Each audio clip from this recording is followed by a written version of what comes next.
Hello दोस्तों, एक बार फिर SSB technical classes and GK classes में आपका स्वागत है।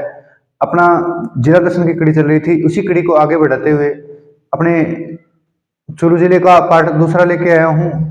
अपने पढ़ रहे थे किस जिले को? चूरू जिले को। किसको?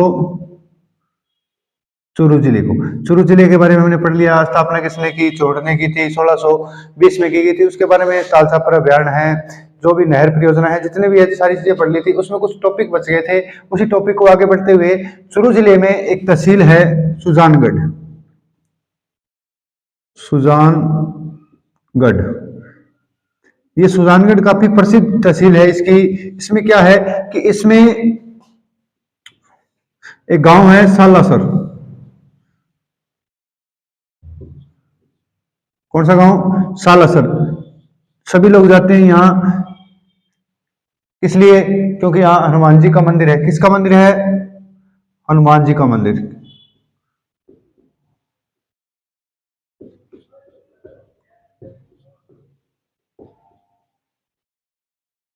हनुमान जी का मंदिर है। और इसमें खास बात यह है कि यहाँ पर जो मूर्ति का स्थापना की गई है वो कौन सी मूर्ति है? दाढ़ी मूंछ वाले हनुमान जी। कौन से हैं? दाढ़ी मूंछ वाले हनुमान जी की मूर्ति इस सालासर के मंदिर में स्थापित की गई है। याद रखना, सालासर का मंदिर है, साल में 2 बार मेला लगता है। कब लगता है? साल में 2 बार। एक अश्विन यानी आसोज बोलते हैं अपनी भाषा में, अश्विन वह चैत्र माह में। अश्विन वह चैत्र माह में सालासर के मंदिर में मेला लगता है। हनुमान जी का मंदिर है, ठीक है, याद रखना। और एक सुजानगढ़ में कौन सा मंदिर है? तिरुपति बालाजी मंदिर।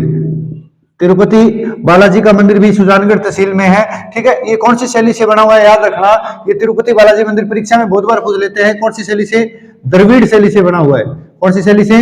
द्रविड़, क्योंकि तिरुपति बालाजी का मंदिर दक्षिण भारत में है, इसीलिए इसे कौन सी दैसे? याद रखना, द्रविड़ दैसे दक्षिणी भारत। इसलिए पूछ रहे आपसे कि तिरुपति बालाजी का मंदिर का कौन सी शैली से बना हुआ है? तो द्रविड़ शैली से तिरुपति बालाजी का मंदिर बना हुआ है, ठीक है।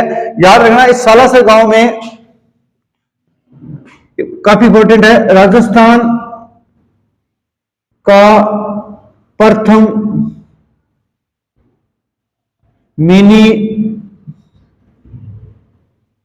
महिला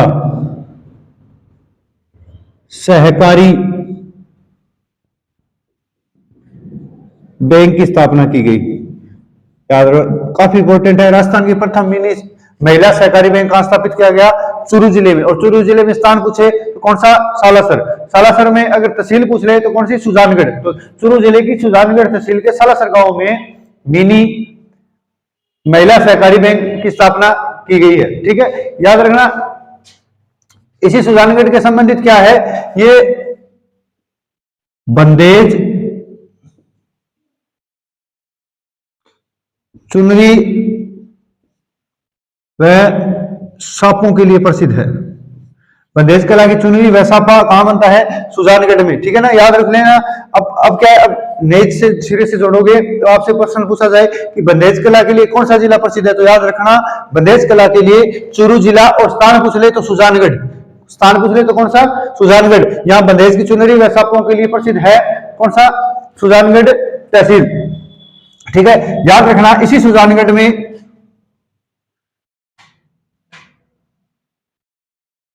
कन्हैयालाल सेठिया, कन्हैयालाल सेठिया का जन्म हुआ। किसमें? इसी सुजानगढ़ तहसील में कन्हैयालाल सेठिया का जन्म हुआ। इन्हें क्या कहते हैं? राजस्थानी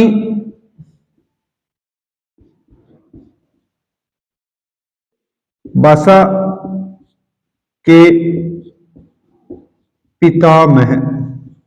राजस्थानी भाषा के पितामह किसे कहते हैं? कन्हैयालाल सेठिया को। राजस्थानी भाषा के पितामह किसे कहते हैं? कन्हैयालाल सेठिया को राजस्थानी भाषा का पितामह कहा जाता है। देखो, ठीक है, कन्हैयालाल सेठिया की कुछ रचनाएं हैं जिनका विवरण कर लेता हूं मैं। परीक्षा में पूछ लेते हैं कि ये रचना किस लेखक की है या किस कवि की है, तो याद रखना कन्हैयालाल सेठिया का जन्म कहां हुआ? कन्हैयालाल सेठिया का जन्म सुजानगढ़ में हुआ।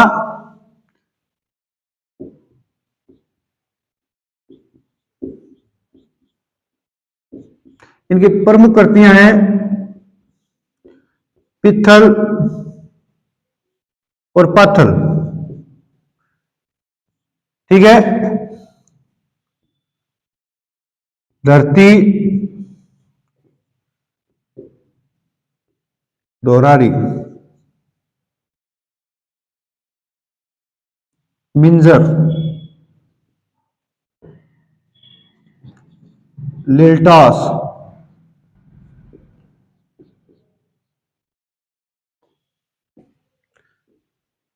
जमीन रो धनी, जमीन रो धनी। कई रचनाएं हैं, इनका याद रखना। ये किसके? कन्हैयालाल सेठिया की। पित्थल का मतलब क्या होता है? पित्थल उन्होंने पृथ्वी राज को पित्थल बताया और महाराणा प्रताप को पाथल की उपाधि दी। ठीक है, तो याद रखना कन्हैयालाल सेठिया का जन्म कब हुआ, कहां हुआ? सुजानगढ़ में। और इन्हें पद्म श्री से 2004 में सम्मानित किया गया। 2004 में किससे? पद्म श्री से। पद्म श्री से नवाजा गया 2004 में। ठीक है, ये कन्हैयालाल, ये सुजानगढ़ आ गया। चूरू जिले के बारे में थोड़ा बहुत और पढ़ते हैं। चूरू जिले की एक तहसील है तारानगर तहसील। चूरू जिले की कौन सी तहसील? तारानगर तहसील। तो चूरू जिले को आगे बढ़ते हुए हम लेते हैं तारानगर तहसील। तारानगर तहसील में एक गांव है साहवा। साहवा, साहवा में क्या है? सिख गुरुद्वारा एक। इसमें क्या है? सिख समुदाय का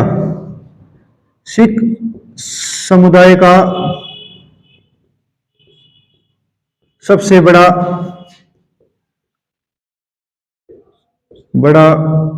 मेला यही लगता है।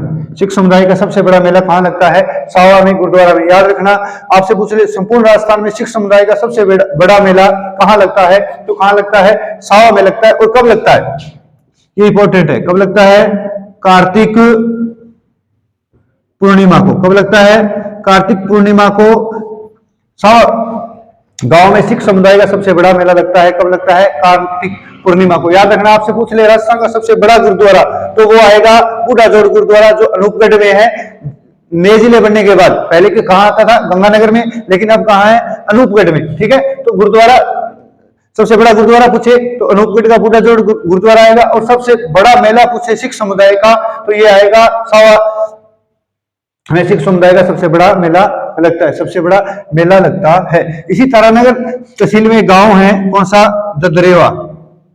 ददरेवा में खास बात क्या है कि ददरेवा में गोगा जी की जन्मभूमि है। किसकी? गोगा जी की जन्मभूमि। ठीक है, गोगा जी की जन्मभूमि है। और यहीं बोलते हैं कि यहां गोगा जी की कौन सी मेड़ी है? शीर्ष मेड़ी। शीर्ष मेड़ी। यहां मेला कब लगता है? भाद्रपद की कृष्ण नवमी को गोगा जी का मेला भरा जाता है। गोगा जी की जन्मस्थली ददरेवा गांव कौन सी तहसील में है? तारानगर में। और जिला पूछ ले तो चूरू। ठीक है, तो इस प्रकार ये तारानगर तहसील में सावा और ददरेवा के लिए प्रसिद्ध है। ठीक है, इसी कड़ी को आगे बढ़ाते हुए इसकी एक तहसील है राजगढ़ तहसील। कौन सी? राजगढ़ तहसील, या इसे बोलते हैं सादुलपुर।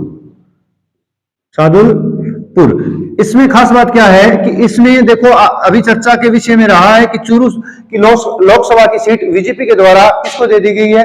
देवेंद्र झाझड़िया को दे दी गई है। तो उनका जन्म इसी राजगढ़ तहसील में हुआ था। किनका? देवेंद्र झाझड़िया। क्या खास बात है इनकी कि ये राजस्थान के नहीं बल्कि पूरे भारत के लिए स्वर्ण पदक लेके आए थे। पैरा ओलंपिक में ये स्वर्ण पदक लेके आए थे। कब लेके आए थे? 2004 में। 2004 में। पूछ लेते हैं कौन क्या लेके आए? स्वर्ण पदक। स्वर्ण पदक। स्वर्ण पदक लेके आए। कई बार प्रश्न पूछ लेता है कि देवेंद्र झाझड़िया का किस खेल से संबंधित है, तो ये है जेवलिन थ्रो। जेवलिन थ्रो का मतलब हो गया भाला, भाला फेंक खेल से संबंधित है कौन? देवेंद्र झाझड़िया। अभी हाल ही में 2024 के लोकसभा चुनाव में इन्हें बीजेपी सरकार के द्वारा या बीजेपी की पार्टी भारतीय जनता पार्टी के द्वारा इन्हें लोकसभा की सीट वितरित की गई है, चूरू लोकसभा की। ठीक है, ये भी चर्चा के विषय में रहा है देवेंद्र झाझड़िया। तो पूछ सकते हैं आपसे आगे भविष्य में इनका खेल कौन सा है, इन्हें कब स्वर्ण पदक लेके आए। और याद रखना देवेंद्र झाझड़िया को 2017 में मेजर ध्यान चंद पुरस्कार से सम्मानित किया गया,